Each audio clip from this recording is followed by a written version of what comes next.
Halo semuanya, selamat datang dalam video eksplorasi destinasi dan identifikasi keamanan wisata.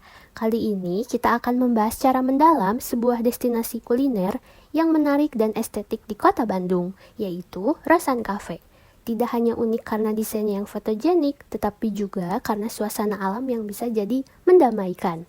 Namun, di balik keindahannya, penting bagi kita untuk memahami aspek keselamatan dan resiko yang mungkin muncul, terutama dalam konteks wisatawan.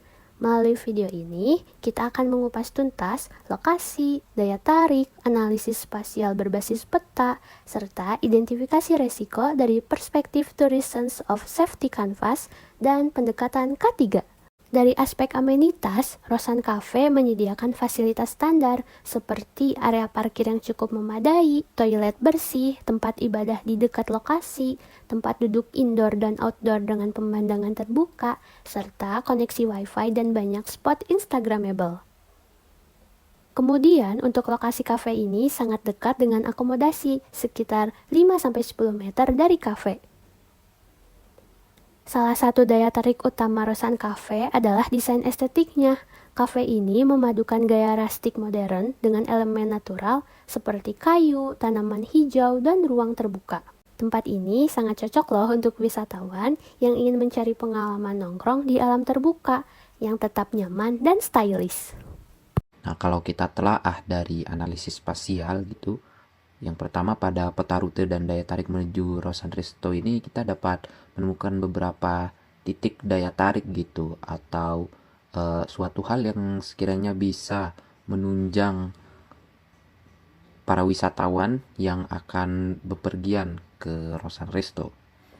Yang pertama tuh ada akomodasi Red Doors Rosan yang berada di dekat resto, kemudian ada hotel Red Doors juga yang berada di dekat resto, kemudian ada bakso Kakang dan homestay Bajuri gitu yang letaknya juga lumayan jauh dari resto gitu, akan tetapi satu jalur ke resto. Kemudian ada hal-hal lainnya gitu seperti Alfamart, kemudian warung-warung kecil ya, dan juga viewpoint gitu. Viewpoint yang dimaksud di sini yaitu eh, ketika di jalan ke tujuan gitu terdapat beberapa titik yang sekiranya memberikan pemandangan bagus gitu kepada para wisatawan.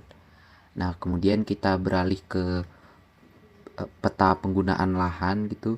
Di sini yang dimana pada kawasan Rosan Cafe ini tergolong sebagai lahan pemukiman gitu, namun berada dekat dengan lahan pertanian kering. Nah, jadi hal ini bisa menunjukkan kalau lokasi ini merupakan salah satu zona transisi antara ruang urban dan pedesaan. Nah, hal ini juga dapat memperkuat daya tarik wisata berbasis ketenangan alam dan pemandangan pegunungan gitu. Bisa dilihat gitu di sini di tanda garis merah ini merupakan tempat penggunaan lahan yang dilakukan yang diadakan di sekitar tempat penelitian gitu. Nah, kemudian kita beralih ke peta jenis tanah gitu. Nah, jika kita melihat peta jenis tanah ini, area ini didominasi oleh tanah dengan kode BE yang sudah diberi tanda ini, yaitu kepanjang dari Eutric Cambisols. Nah, tanah jenis ini tuh memiliki kandungan mineral yang tinggi dan sering ditemukan pada wilayah berbukit atau kaki gunung gitu. Karakteristiknya stabil dan cukup baik untuk pembangunan gitu. Namun rentan terhadap erosi jika vegetasi sekitarnya rusak.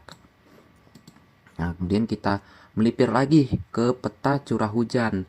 Nah, kalau kita lihat di sini, nah pada kawasan sekitar penelitian ini kategori curah hujannya itu rendah jika dibandingkan dengan kawasan pegunungan lainnya di Jawa Barat. Artinya resiko banjir cenderung kecil, akan tetapi ada potensi gangguan jika hujan terjadi secara tiba-tiba dan intens gitu.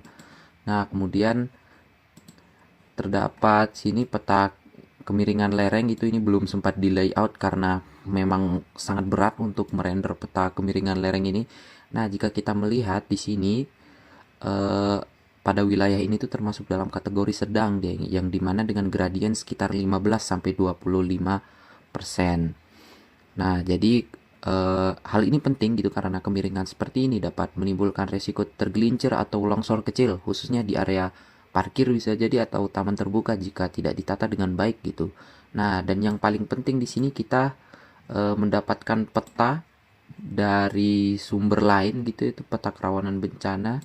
Sini peta dari mahasiswa SAIK ya tahun 2018, yang dimana pada wilayah ini termasuk dalam kategori kerawanan bencana gempa yang tinggi gitu, karena letaknya relatif dekat dengan patahan Lembang. Nah, jadi resiko ini tuh tidak bisa diabaikan dan perlu dijadikan dasar dalam perencanaan keamanan destinasi. Setelah sebelumnya dijelaskan gambaran umum serta data spasial lokasi, kini saatnya masuk ke bagian penting, yaitu identifikasi bahaya dan resiko wisatawan. Pada tahap ini, digunakan pendekatan Tourist Safety Canvas serta prinsip K3 agar analisis resiko yang dilakukan lebih terstruktur, jelas, dan relevan dengan kondisi lapangan. Untuk bagian before travel, salah satu permasalahan yang ditemukan saat observasi lapangan adalah minimnya informasi digital resmi mengenai aksesibilitas. Wisatawan yang mencoba mencari informasi melalui situs resmi, media publik, atau media sosial kerap kesulitan menemukan informasi yang lengkap terkait rute, fasilitas, serta prosedur keselamatan. Kondisi ini dapat memunculkan gap ekspektasi dan menurunkan rasa aman dan kepercayaan wisatawan sebelum melakukan perjalanan. Untuk personal on-site experience, berdasarkan pengamatan langsung di lapangan, kami mengidentifikasi beberapa resiko nyata yang berpotensi dialami wisatawan, yaitu untuk yang pertama adalah risiko fisik.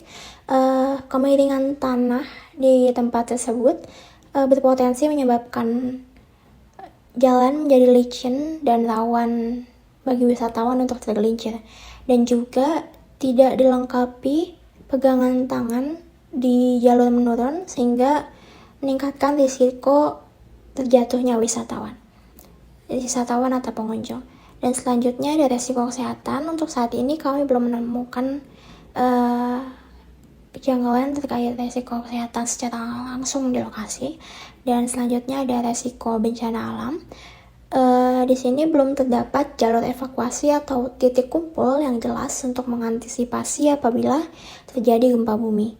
Dan selanjutnya ada resiko keamanan sosial. Yang pertama, tidak terdapat petugas keamanan tetap yang berjaga di lokasi.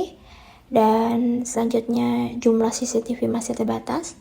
Dan yang terakhir, adanya potensi pungutan liar oleh oknum parkir liar di sekitar daerah wisata. Berdasarkan temuan-temuan ini, kami menyadari bahwa penerapan prinsip K3 pada sektor pariwisata memiliki peran penting dalam menjaga kenyamanan dan keamanan wisatawan. Ada 3 faktor utama penyebab risiko di tempat ini loh. Yang pertama, faktor fisik. Desain area outdoor ini belum mempertimbangkan risiko hujan dan erosi yang bisa membahayakan pengunjung. Kedua, faktor biomekanik. Medan yang berbukit indah ini bisa menyulitkan pengunjung disabilitas juga. Dan ketiga, faktor sosial psikologis. Belum semua staf dibekali pelatihan dasar keselamatan, padahal penting dalam situasi darurat. Selanjutnya, untuk penggunaan alat pelindung diri atau APD, meskipun gak wajib buat pengunjung biasa, tapi di momen-momen tertentu, kayak pas lagi ada event live musik outdoor, atau saat lagi pasang properti besar, tim atau staff di lokasi tetap perlu pakai APD ringan. Contohnya, seperti sarung tangan tahan panas atau listrik, sepatu anti-slip biar gak gampang kepleset, dan rompi keselamatan buat yang ngatur logistik acara. Dari semua yang udah kita bahas, bisa disimpulkan kalau Rosan Cafe ini emang punya daya tarik tersendiri. Tempatnya yang nyaman, estetik, dan cocok buat healing, tapi tetap aja aspek keselamatan gak boleh untuk diabaikan. Dengan bantuan data spasial kayak peta tanah, curah hujan, kemiringan, dan potensi gempa, kita bisa ngerti seberapa pentingnya punya sistem mitigasi yang berbasis data. Kalau kerangka Tourist Sense of Safety Canvas dan prinsip-prinsip K3 diterapkan dengan baik, pengunjung bakal ngerasa lebih aman dan nyaman. Soalnya, pariwisata itu bukan cuma soal tempat yang bagus, tapi juga soal gimana bikin orang betah dan ngerasa aman. Makasih banget udah nonton video ini, semoga isi kontennya bermanfaat dan bisa jadi referensi buat pengelolaan keamanan wisata di tempat-tempat lain juga. Sampai ketemu lagi di video selanjutnya.